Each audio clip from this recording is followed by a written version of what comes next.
Alright, what's up guys? I'm gonna go over today's trade today, right? I had caught a move somewhere in right here.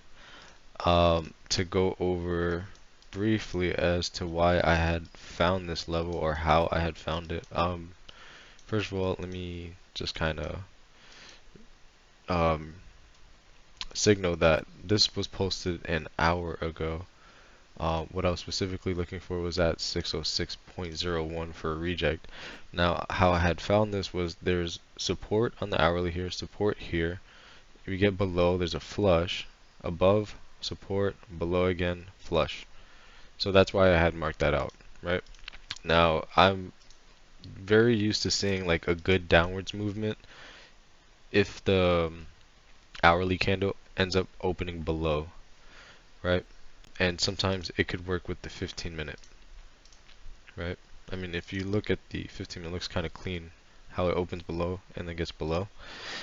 So in the recording, you see me kind of get in a little bit early, and it was for those reasons. I was really trying to size in well onto this, so I was willing to get an early entry to be able to scale in and have my stop basically be at this 606.01. So let's get into the recording and what we were looking at and how I can explain this a little bit better. I don't know if this was the trade because I did get stopped out prior. Oh no, this was the trade. So you see I kind of get in a little bit early, right? I'm still above the level, which is sometimes usually against my criteria, but the way, just my intuition, I was like, I want to get in on this. Why does it look like, oh, okay. That I want to get in on this, right? Now, other confluences was we had this 5-minute trend line, which I always say if I see a trend line in the pre-market, um, I'm super interested. Hold on, let me center this a little bit. Okay, there we go. So we had created the trend line on these 1, 2, third bounce was probably a good play to get in, if not this one. But since we had touched it 4 times, I was like, this shit is not gonna stick for a 5th time, right? And we had a pretty strong rejection. I remember playing this level before. I was like, I have confidence in this to flush. So uh, not only do we have a rejection level, we have a trend line that's been touched many times already. And I'm expecting the volume to flush this through. Um, it's more than likely, right? So this is a trade I was willing to size in on and get in a little early. So what happens? We get the candle open below, which was part of my plan. I'm feeling confident. We get the break, which was what I was expecting. And if, say for example, you didn't want to take this right away, and here's another thing, the trend line on the 15-minute wasn't touched yet. As soon as it hit like about like 450 or $500, that's when I take a trim because that's when maybe the 15-minute could have bounced it, and I was willing to put my stop at where my entry was and hold out for the rest. But as I was saying, if you didn't so happen to get in on that, there's another way that you could have got in on this with even higher confluence, and you'll see me sit in this trade and add in on that confluence because I seen it happen, and I've seen it happen before, and I almost feel like I'm evolving as a trader. I think the trim comes around right here somewhere. Oh shoot, let me switch my camera. Um, so I took my trim because right now it's touching the 15-minute trend line on that chart.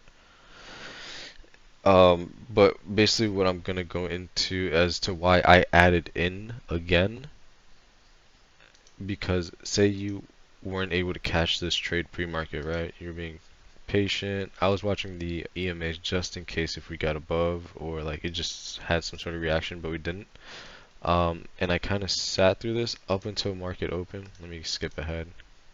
It's like 20 minutes worth of sideways movement. Oh, there we go. So, right, I got my trim off. I'm waiting. Ah, I skipped it. And The reason why I added in here, you see I put my stop on this 5 minute candle up here because I was expecting a break and retest, not only of the trend line but also of the level. Whoa, right? Like this is something that's not new. It's something I've said before many times. And once the market opens, which is about to be in like 8 seconds, you see it pick up and then drop immediately. And I swear, I wanted to size one more contract in, but it happened so fast, and I was already sitting in profits. I didn't want to ruin my average and then wipe out all my profits. Look at that reaction. It just happens right away. Watch this. And this is not sped up at all. I mean, that's just beautiful. Like just kind of riding the wave.